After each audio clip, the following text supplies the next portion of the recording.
ayyaanni irrichaa bar ka gadaati bar ka gadaa kana abbootii gadaa geggeessaa bar silaasii geggeessuu qabaa bar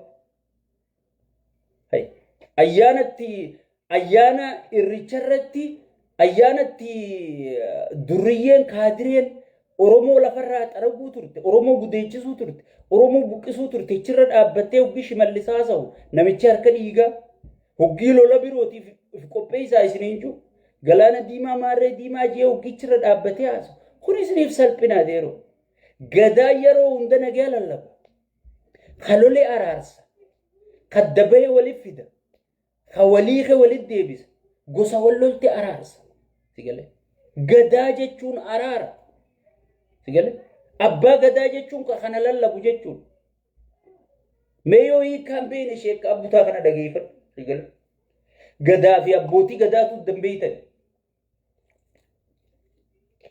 saniifu abbaan gadaa boru ni deemta garuu osoon hin deemne seenaa dalagii jechuudha gadaa kanaaf seenaa dalagii dabrii jechuudha maaliin alaabaa tana fuuteeti tacaffee oromiyaa faanu lallabaa jettee dhiibbaa godhuu qabda ana amma dura isinii himeemi PP maaliif jalaa garagaltee janii hoggina gaafatan alaabaa oromoo tana hunda caffee lallabnaa nuun jaanii waada nuu galanii waada san hunda diiganii jee guyyaan isinii hime hundi keessanii yaadattan jeetii yaada warra na hordofta eeggadda jaawar barruusaa waa'ee alaabaa abbaa gadarratti hoggii barreessu deemaa dhaqa alaala waadaa seenaniiti gartee waan kana akka shimallis raawwattu kallattii kaayee abiyyitti himee biraa kutee ichi buute taate malee jee barreessee waan inan dur dubbachuu ture iccitiin dur isinii himuu ture jaawar gabbaasee himee gaaddisa hooggansa Oromoo keessatti wanni kun walii galameeti kaayyoon sun hundi bakka geessiidhaani bilziqinnaa jala nuti akkasii yaa'u turree jechuudha. San hundarraa dhabnaan gara gallee jeetiin amma dura isinii dubbadhee ture jaawarillee deeggadda barreessee jechuudha. So abbaan gadaa waan gartee dur hayyoonni gaafatee hayyoonni itti biyyaa bahe tana namicha kana gaafadha seenaa dalagadha. Seenaa dalagadha. Ammaasii kaadiree ayyaana kaadireen fakkeessina. Mee gaafii takkaan sii qaba yaa. Akka keessummaa kabajaa ta'ee dhufee bulchaan tokko pirezidaantiin tokko haasa'uu qaba malee waan kana jalarraa qabee aadaaf turizimiin fuutee kaabineen geggeessuu qabdi. Amma iida muslimaa yoo fudhatte sheeyni haasa'uu godhee imaamni haasa'uu godheeti warri bulchiinsaa kan nageenya keenya eegulleen kanuu jecha ala bululleen gaafa heeraan akkas jaama malee ummata ala bulee isaan eegaan kaadiree abiyyi hattuu tanan baanu sigale sila akka heeratti waraanaa fi bulchootaa fi abbootii nageenyaatu ala bulee waan ummataa eeguu qabaa jechuudha sigale faallaa sanii garuu PP'n mana teessee qamaati qotee bulaan ala akaafaa tureeti galgalammoo kan hin rafne PP guyyaa qamaa ooltee bashannanu jirtu kana isiin halkan dubra taphachiifti qotee bulaan kun ooyiruu galeeti qabbana keessa dhaabbatee isaan eegaa jechuudha rondii bahaa janiin so ta PP tanan baanu akkaataa seeraatiin isin haasa'u jira hoggiinan akkas jiru idaan PP nagee eegu jirtitti kanarraan fudhanneefiin adda isinii baasisii gala PP'n fiifuu kan nagee booreessu jiru isaan nagee eeguu hin dandeessu nagaallee fiduu hin dandeessu jechuudha so saniifiin isiniin jee jechuudha so sheekotiin hoggii gartee iiddi geesse eega waa dubbashee imaamtichi dubbatee booda gama salaanni dhumatetti takkaa eega salaanni inni haasa'ee fixate boodatti mee warri biyya bulchuus as keessa jiranii dhufanii dhaamsa tokko dubbatanii ni jaansi amma mee ilaalaa irreecha kaadiree dhaadheessu eegala pirezidaantiin dhufee haasa'u godha maarree godha abbaan gadaa malkumarratti dhufee bishaan keessa waa kaa'ee eebbisa zaase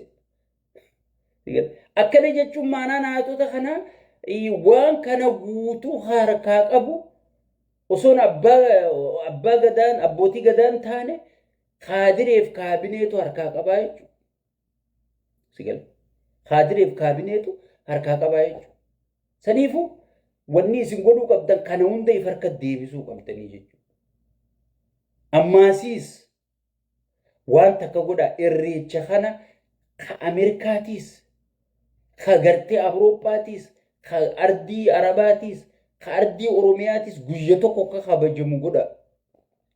Guyya tokko bakka takka Oromoon guutuun akka gartee humna ifii garsiifattu dhageettii guddoo akka addunyaa irratti argattu maali ayyaanni kana akka jaamu. Amma ayyaana Ameerikaa, ayyaana Awustiraaliyaa, ayyaana Maarree, ayyaana Mitirkishoo guyyumatti tole. Sigale. Kuni guyyuma jaartiin isaa jalaa sokkite takka jaartiin inni jiruu fi dalagaan qabne ilaalee abaarra irricha goonaa kaa'ee koominiitii ajajaa jechuudha. Ajajoonni koominiitii qabiyyaalaa waliin. Akkasii miti. Akka iiddi muslimaatu guyya tokko. Hoggi Suudii salaatan Itoophiyaa salaatu jiranii jechuudha. Guyyuma tokko taati.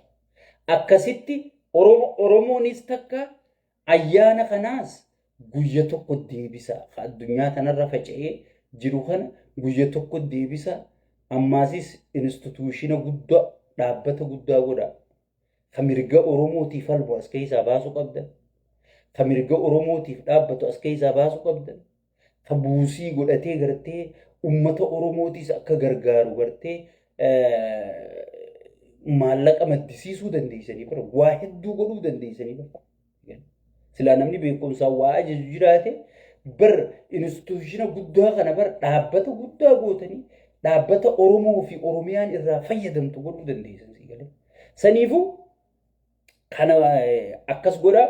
Kana asuma dhaabeetiin haala yeroo lammaffatti cofata jechuudha. Haalli yeroo akkuma beekamu biitti teenya amma lola badaa keessa jirti. Namichi kijibni Abiyyiif aadaadha. Kan beeyneef kanaatu dhugaadha. Aja sheekka abbutaa si galee. Abiyyi yoo hin jiraanne yoo kijibni jiraachuu hin danda'u. Si galee. Yoo kijibni jiraachuu hin danda'u. Akka gartee darasaa salaata irraanfattee rakkata jedhan. Guyyaa dhugaa takka dubbatanii rakkata jedhan. Akkamittiin dhugaa tana balleessa. Akkamittiin dhugaa tana kijibaan laaqa jee rakkata jedhan. Amma namichi kun dheengitti muummichi ministeeraa ifiin jedha obboleen jirti. Paarlamarra taa'ee gaaza maddisiifnee jedha. Paarlamarra taa'eeti gaaza maddisiifnee jechuu ture. Paarlamaan deebuu gahee dubbiin sun kijiban harkaa taati silaa Oromoo fi sabni biroo waan gaafatu Amaara kanaas siyaasaa beekaa isaanii waan gaafata keetiin ceehee eebbisa jeeti ceehaa dhaqee jechuudha. Duramee wanni sun akkamitti taateen isin himata gaaza paarlama irratti hime sun. Osoo ministeerota warratti gaafatamtoota saniin hin mari'atin akkanuma dhufee jaruma biratti haasa'u dhaga'ee mirqaanaan paarlama irratti wanni haasa'u waan hin jirre ol bahee bar gaaza baafnee jedhe. Dubbii hoggii deebi'ee qoratu gaazni hin jiru. Amma inni meegabaayitii kuma tokko gabaase haasa'u isaa deemtanii ilaaluu dandeessu.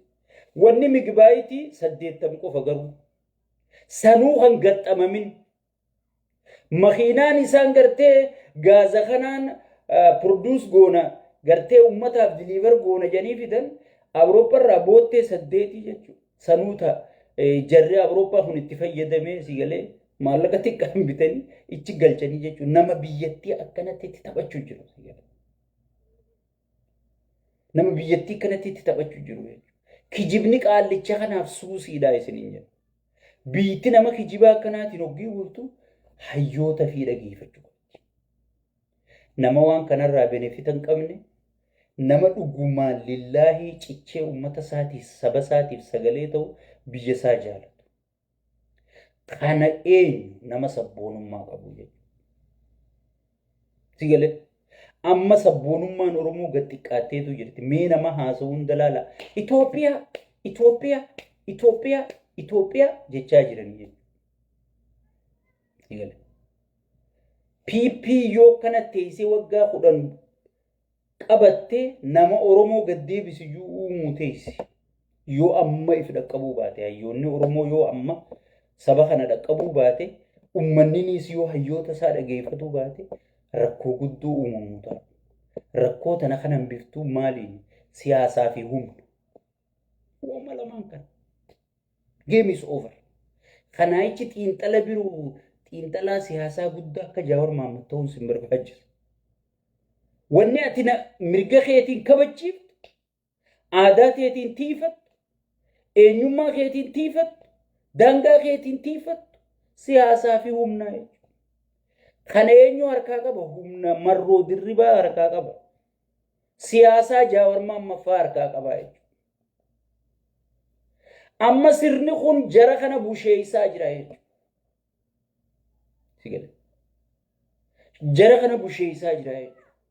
Ummanni keenya dammaqinaan anamma durallee wanta kana isin himeetiin jira.